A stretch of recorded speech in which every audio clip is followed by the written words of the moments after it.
So the engine is now ready to put into the bike. There's nothing else I can do on it. The clutch is completed, all the parts put on, and I can now lower it to level it with the bike. But what I was worried about is, how do I lift the bike up? So what I've done is put the bike front wheel into the wheel steady, or the grab, and that's locked the wheel and it's up against the cabinet there, as you see.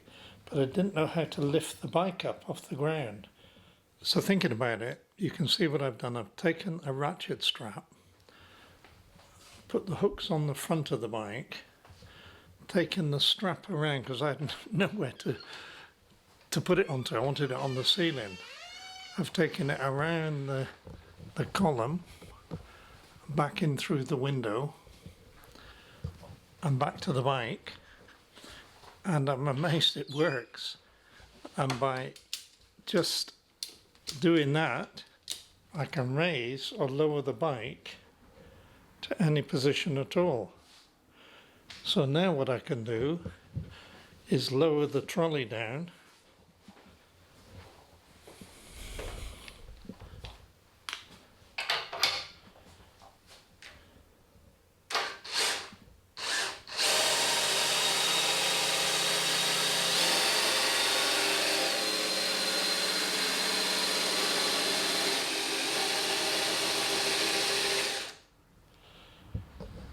to whatever height I want it, slide it in. I can work on my own, that's what it means. And then raise or lower the bike very, very carefully, so I don't need to damage anything. That's my idea. I can't see why it won't work. I was so struggling before. So maybe this will work to my advantage.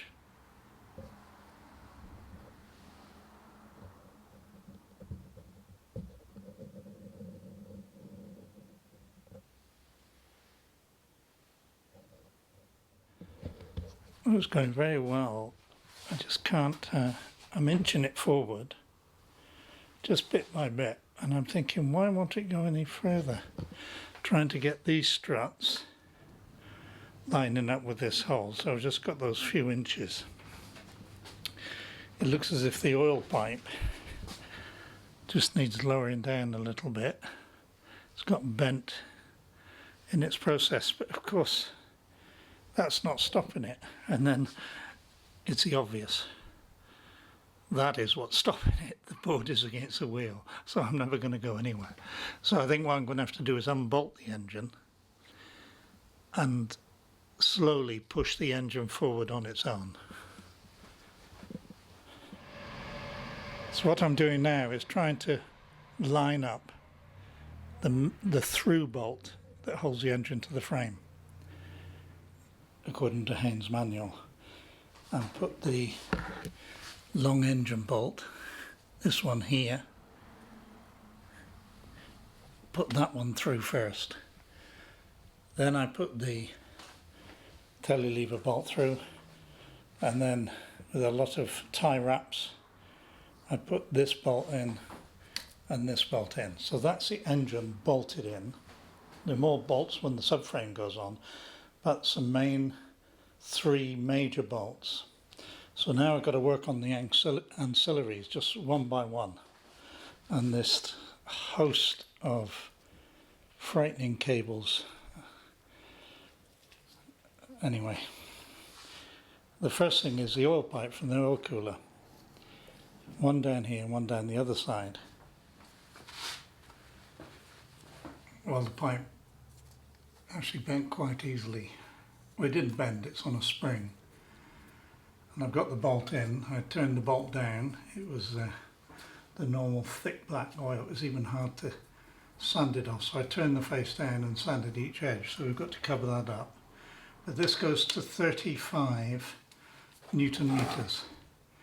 There's a new copper crush washer either side of the banjo bolt, so the oil comes down around a circular part into a hole in this bolt and into the engine, cooled or hot, whichever way it's going. So this has to be done to 35. There it is. So those washers are crushed properly and that side is on.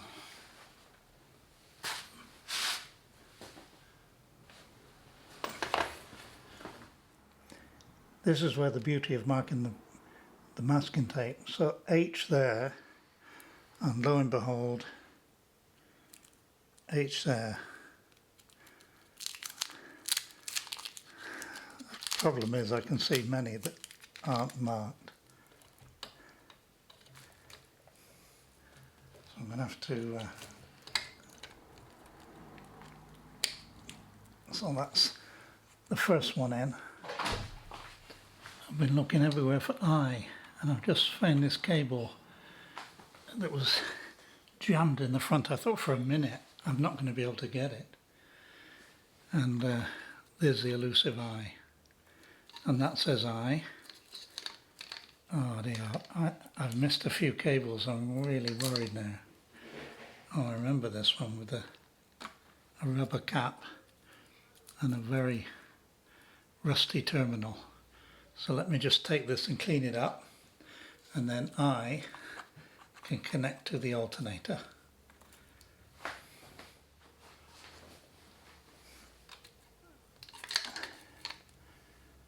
So I'm being I've slowed down a lot now. I'm not in a panic, and I'm so worried. If you miss this cable and assembled the rest of the engine, you'd never get it again. Clean the terminal up a bit.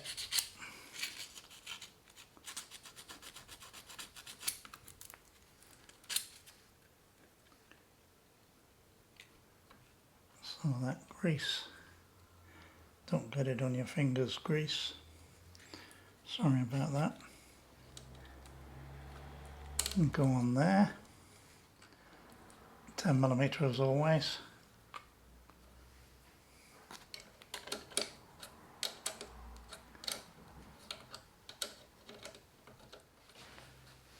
The bracket for the ABS comes off the old engine and fits on the new. Tiny bit of copper grease.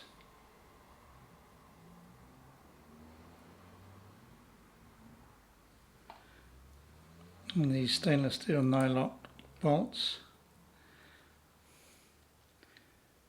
There's no way you can get that far one in unless you do it this way.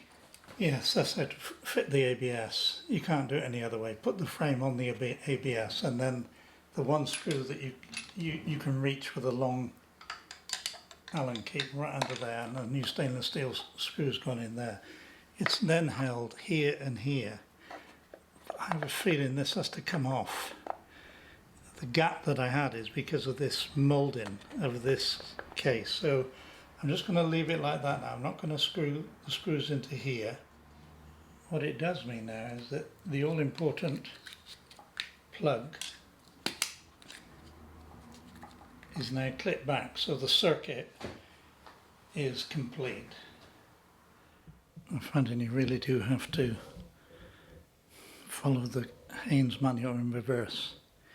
You suddenly do something and then you realise, I was saying just now, where on earth is this earth strap come from? Now, I don't know whether you'll never see the hole right under there. Yeah, you can just see it. That is where the earth strap came from, to the crankcase. It goes in there. So how much easier it would have been to put that in before the ABS. So now I can still get to it, but I don't want to make errors like that, because you do something complicated and then you've got to take it all apart again. So you really need to follow it in reverse order. I've just done all the spline with this Castrol moly alloy paste, very, very sticky. and the just the spine in there, and the teeth of the flywheel itself.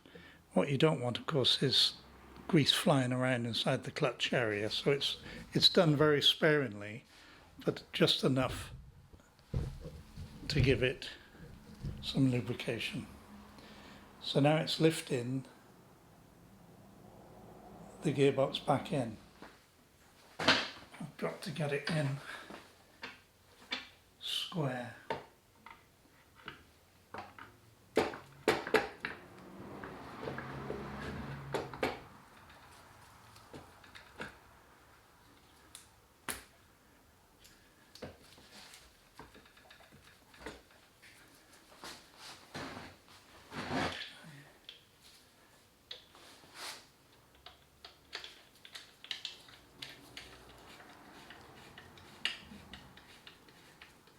Yeah, that's drawing it up nicely.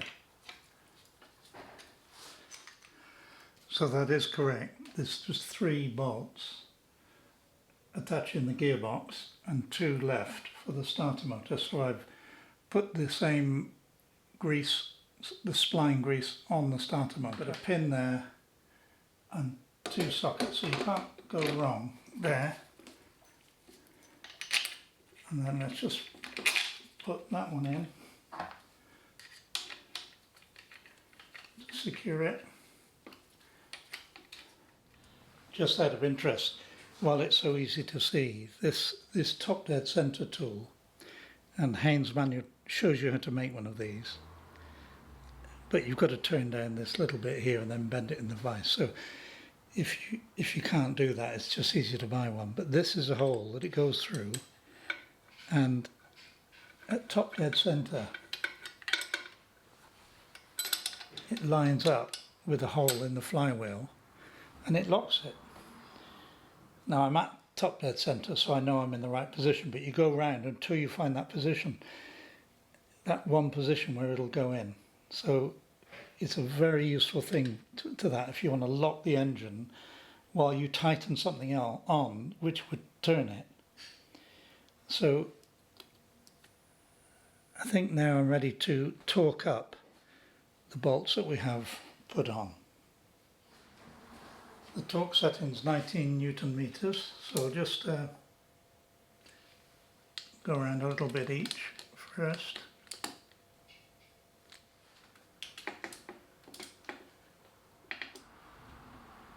So we can go to the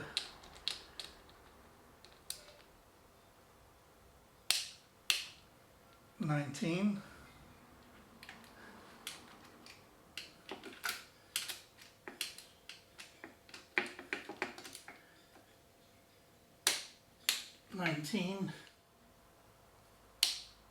$19. Now the cover can go back. That there and that there fit on those 2 lugs. There it is. Just have to lift this a little bit. Now we can finally fit 6mm bolts into the cover. It's a new morning.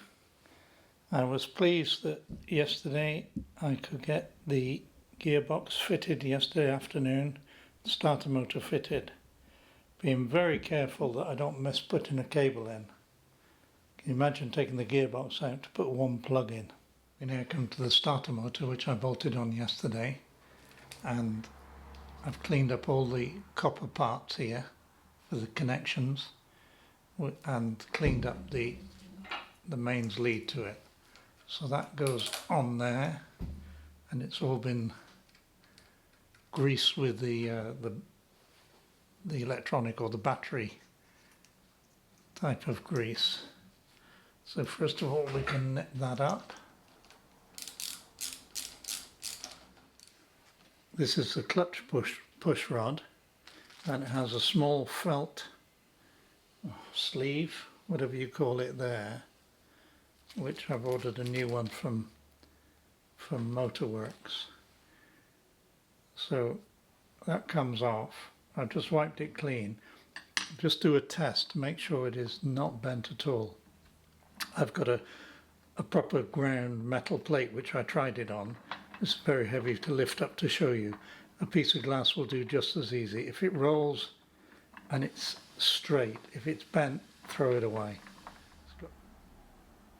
Must be like that. You think that would come off, wouldn't you?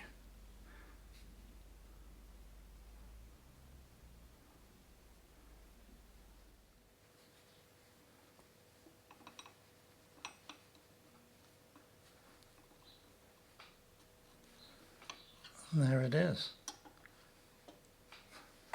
I don't know what else to think. So my stainless steel bolts are waiting. So let me just take them out.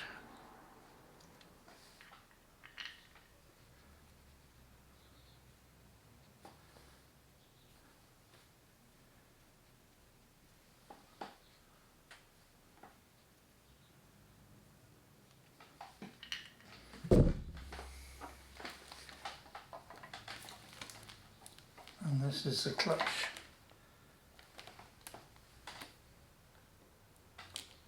Let me just clean that up and put a little bit of grease on there. I should have guessed it is 8 Newton meters, as it always is. If in doubt, 8 Newton meters on anything like this, where you're going into an aluminium thread.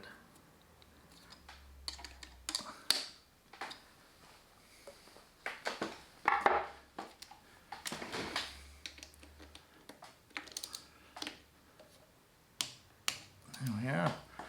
You can see if you didn't have a torque wrench, and you couldn't do a job like this without a torque wrench, it's just nipping them up is about 8 Newton meters, but you need a torque wrench to be sure. Well, I'm told to fit the subframe next. Can't believe that. I thought I'd be weeks off that. I realise now I've got to move this big blue lift. It's now in the way. So how do I support the bike? So I'm back to my ratchet strap around the house. So if anything goes, the house comes down, goes right round the central column, hooked on there, and it's actually taking the weight. I'm nervous about it because I've lowered the blue frame, so of course the engine just swings on the tully lever arm, and I'm a bit nervous of actually wheeling this away, which I can now do, and I've got to do. I've got a scissor jack for a car. I think as a safety measure, I'll just pull away the blue lift, put the scissor jack in, and then I've at least got some safety there. If I have to move it to get something else in, I'll have to move it, but at the moment I'm going to go with that. So it looks as if the bike is hanging on nothing, doesn't it? But I've put the car jack just as a safety feature underneath on a plate of aluminium. That's just a safety feature. The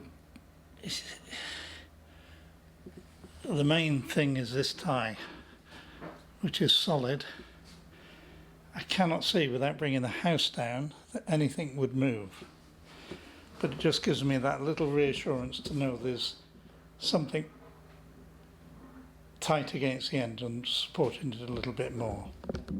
Now the time's come to lift the rear subframe back onto the engine.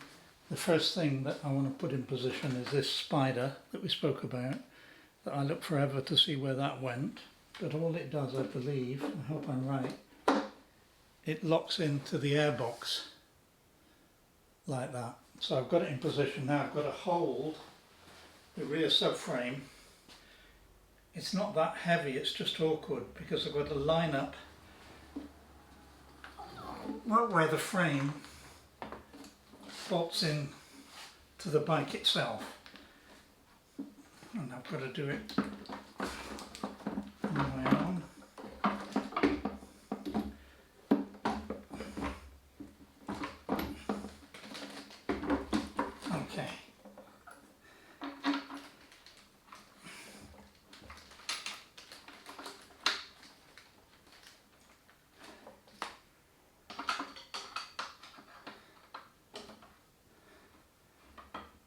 Yeah, I've got it. Just to tack up the first frame bolt, see if it'll just hold while I do the other side. Oh, that's a relief.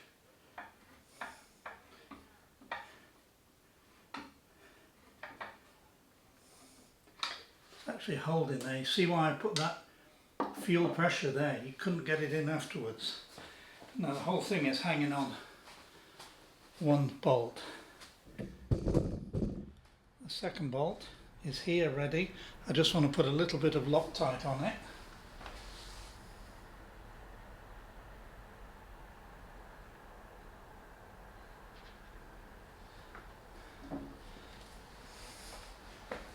And this bolt goes through. This is tricky, isn't it, because of the, I don't suppose it's lined up, but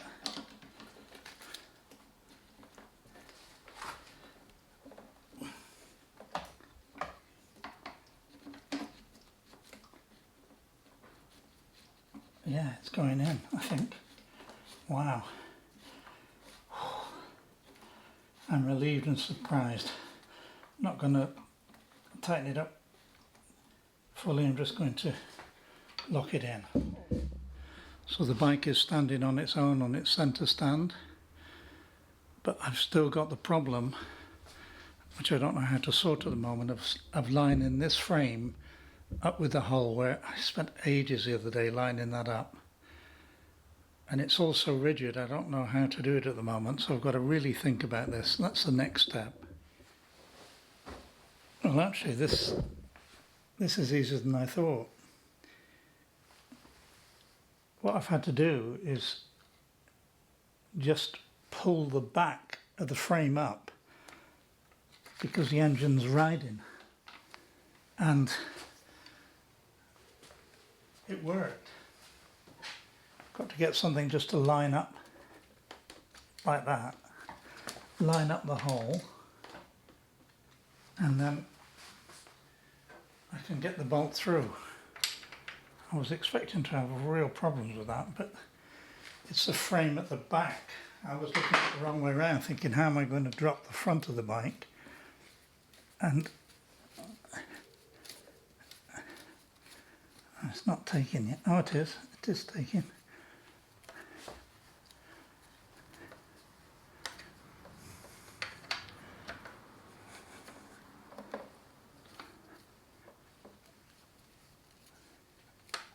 There's some old Loctite on it, so it's quite hard to, it's not cross-threading, it's just tight threads.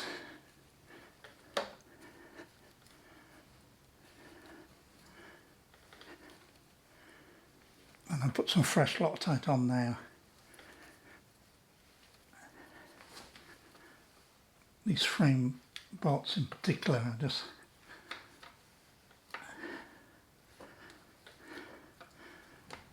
brilliant. Oh, I think that's the frame bolts in. Well, most of them anyway, that I can think of. So I need to find the torques and torque them all up. Well, all these frame bolts, except for the very bottom one, are 38 Newton meters. So there we are, 38. 38 on this side.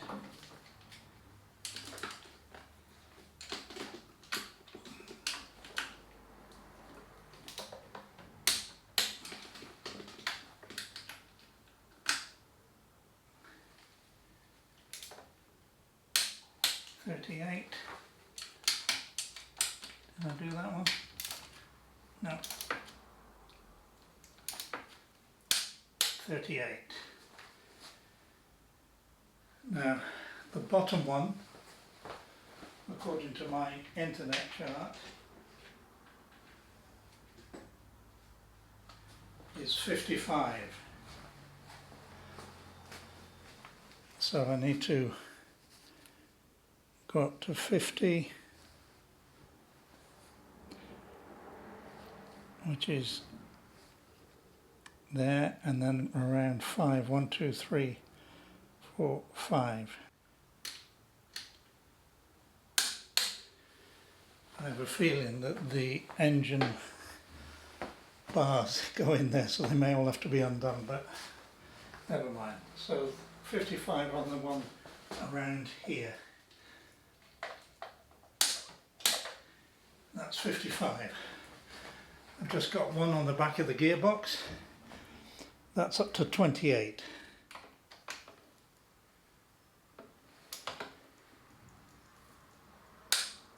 There we are. It's so satisfying to know that those are all locked up. Yesterday I spent a quiet afternoon putting the wiring back. I didn't film it because it would have been like watching paint dry. It's this loom here that goes in the cradle, and I realised I'd not taken enough photographs. I didn't know whether the cable went down that way or this way.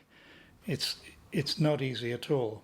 Fortunately, I could go back through the YouTubes I've posted already and get some idea, but it took some working out.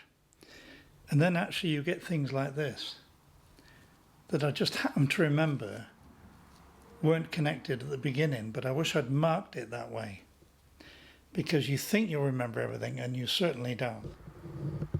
So the wiring is through to the back. I had to put the mud guard and the rear lights on, because you've got to connect them at that time and then put cable ties down.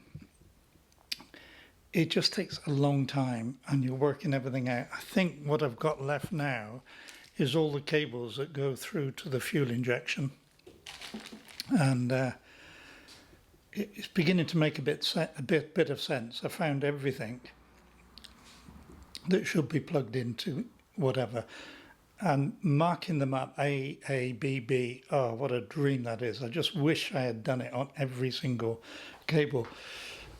You get ones like this here and you think, well, there's no point in marking them, they've got to go into the fuel tank. But it's just the discipline of marking everything. When you get an A and you get another terminal A, it is so easy.